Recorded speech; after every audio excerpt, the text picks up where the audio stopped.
আসসালামু আলাইকুম। প্রথমে কড়াইতে কিছু কাঁচামরিচ এবং পেঁয়াজ কুচি দিয়ে ভালো করে নাড়াচাড়া করে নরম হয়ে আসলে এর মধ্যে আগে থেকে সিদ্ধ করে রাখা আলু ভেঙে দিয়ে এর মধ্যে পরিমাণ মতো লবণ এবং ম্যাজিক মশলা, আর কোনো কিছুই না, এগুলো দিয়ে ভালো করে নাড়াচাড়া করে নামিয়ে নিতে হবে। নামিয়ে ঠান্ডা করে নিতে হবে। এবার আগে থেকে ডো করে রাখা ময়দা, লবণ এবং কালো জিরা দিয়ে মাখিয়ে রেখেছিলাম। এবার সেখান থেকে রুটি মতো বেলে এভাবে 8 ভাগে ভাগ করে নেব। দেখুন, এবার পুরগুলো ভিতরে দিয়ে এই ভিডিও দেখানো অনুসারে ভাঁজ করে নেব। কত সহজেই একটা রুটি দিয়ে 8টা সিঙ্গারা হয়ে গেল বেলাবেলি ছাড়াই। দেখুন ভাঁজগুলো কিভাবে দেখানো হচ্ছে, আমি তো বললে বোঝাতে পারবো না, ভিডিও দেখলেই বুঝতে পারবেন। খুবই সহজ ভাঁজগুলো দেওয়া।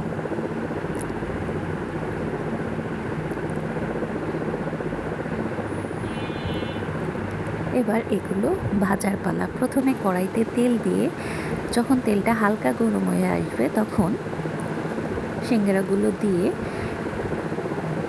ধীরে ধীরে ভেজে নিতে হবে।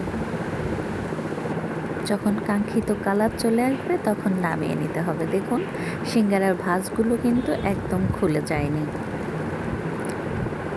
ব্যাস, তৈরি হয়ে গেল আমার বিকালের ঝটপট নাস্তা। আল্লাহ হাফেজ।